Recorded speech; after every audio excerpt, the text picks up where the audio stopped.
I think the biggest change is that finally P3 has arrived here in New England. It's a P3 that I think are most advantageous for the developer and most importantly the institution is the ability to construct facilities that may exceed what universities can support. Welcome to Boston Real Estate Times.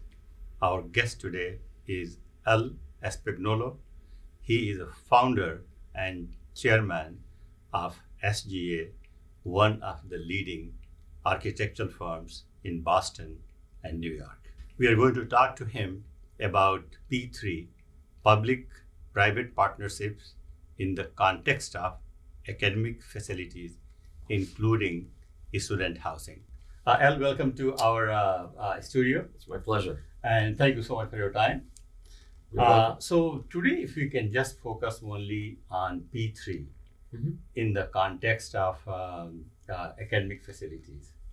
I remember, 3-4 years ago, there was a lot of talk about, the P3 public and private collaboration in, design, development, financing of student housing.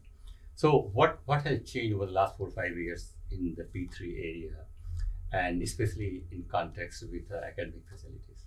I think the biggest change is that finally P3 has arrived here in New England. It's always been an important part of academia in the higher ed sector, but now institutions here are embracing P3 as a way to deliver facilities that are needed on campus to enhance the student experience. So I have to ask, where did it start? It's really a Canadian term of public-private partners. So the Canadians were using P3 to build everything from hydroelectric plants to municipal buildings. And it was embraced here in the United States and kind of modified in its purpose. So what took so long for it to come to Boston or to New England? I asked that question earlier this week. I was with one of the leading P3 firms in the United States. And it was just the not knowing and not being familiar with this delivery process that can bring such value to institutions. So now, say if there is an academic institution, there are so many of them in Boston area, and then there is a developer, and there is a financier, and they are not familiar with P3. So how will you tell them that what P3 is? So it's a unique partnership between a developer and an institution that has great meaning from a standpoint of the preserving the resources of the university, essentially using the investment strategies of a developer, very knowledgeable developers that are delivering residence halls and other buildings through this unique delivery process. I mean, a university can preserve its endowment, especially in post-pandemic era. It's challenging times for some institutions, but they still have to be competitive. They have to provide new housing in other facilities. And it puts a great stress on universities. I know that from a personal perspective because I serve as a trustee. But P3, which institution? I'm a trustee at Wentworth University in Boston. But P3 now allows a school like Wentworth, and not just Wentworth, Clark University, Tufts, University of Rhode Island. So it's public, private sector institutions that are coming to developers to say, can you deliver this array of buildings utilizing your methodology to construct facilities for us? And has SGA worked on some of the P3 projects? We did one of the first P3 projects in Providence, Rhode Island, with a company out of Philadelphia. And it was in an effort to build student housing, graduate student housing for a major institution in Providence, which is Brown University. They had the ability after 5 years. The project was developed by GMH outside Philadelphia. But the university had the provision to acquire the building after a certain period of time, which they did last year.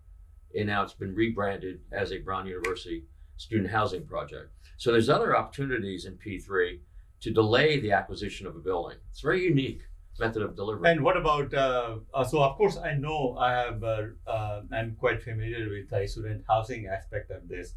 Can the same concept be applicable to other academic facilities, classrooms and etc.? Yes, especially outside New England. I mean, there's a great history, when I say history, probably in the last 2 decades, where major academic facilities have been delivered through the P3 program, West Coast to East Coast. You know how technology travels in the United States. So there are major projects that have been constructed that involve academic facilities, research facilities. Only exception is life sciences. It goes from east to west, right?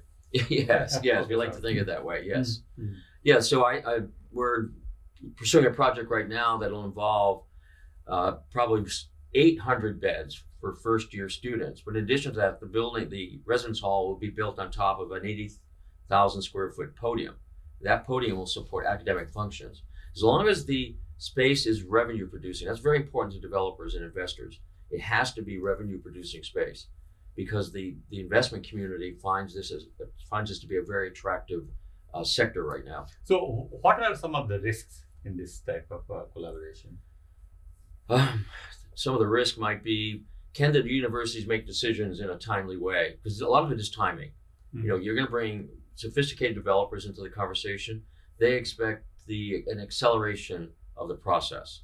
So there's one of the risks here in the greater Boston area is entitlements, especially in Boston. Mm-hmm. And I think that poses some risk for developers who are coming to New England. Most of these P3 developers are outside New England and coming into an environment where we really protect the built environment. We want design excellence. Mm-hmm. We want people to understand we have entitlements and regulatory procedures that So must be there followed. is no P3 developer in Boston, based in Boston? No, there are. There is a major P3 developer right here in New England, and they have a great success story, but most of it is outside New England. And who's that? Gilbane Development. Okay, sure. A wonderful company, very experienced. But are they not construction company? Or? They have the parent company is Gilbane Building, Okay. but the Gilbane Development is really successful, and they're active along the entire East Coast. If you can talk about the financing aspect of a P3 projects. One of the important aspects of P3 is that the developers with a proven track record bring multiple financial models to institutions. For instance, a project may involve a ground lease where the university retains the ownership of the land but allows the developer to build the improvements. But there are multiple ways in which that can be accomplished through different financing models. And a lot of that is driven by the expectation of the investment community that support these developer efforts. I think for both developers and academic institutions, it's a win-win situation in most cases. The vast majority of these projects are incredibly successful, allows developers to deliver unique living experiences, amenities that in some cases universities can't afford to construct on their own. And since the pandemic, it's even more of a opportunity for universities. Many of them were hit with losses in enrollment, in revenue, and it's a great way for universities to still sustain themselves, compete, and allow a developer to create new facilities that appeal to families and students. How are the fundamentals for student housing today in general? From a programming perspective, the fundamentals for residence halls, for instance, is really being influenced by changes in expectations of families and students. The Gen Z impact has been extraordinary. You're almost creating an at-home experience for institutions for children who were studying, on the dining table, and suddenly they're transformed and transitioned back onto campus. So it's having that's certainly having an impact on programming, amenities, the kind of experience of providing privacy for students, but also encouraging them to interact in the greater university community. 5 factors of P3 that I think are most advantageous for the developer and most importantly the institution is the ability to construct facilities that may exceed what universities can support, the ability to bring the most current trends to lifestyles on campus, and also customizing those for particular institutions, creating unique learning and living and learning environments for students is a big advantage. These P3 developers can also provide maintenance in operations, which is costly, and universities pay a fee as opposed to having staff to operate complex and sophisticated buildings. I think it's also the delivery of the project can be accelerated. I think that's really important in today's world. It's very competitive out there for colleges and universities. I see that in my role as a trustee at a university. So you have to build new facilities. You can't stop the building program. So that's a big advantage to bring in the resources, especially the monetary resources of a development group, to create a trusting relationship with the institution and proceed with various programs on their campuses.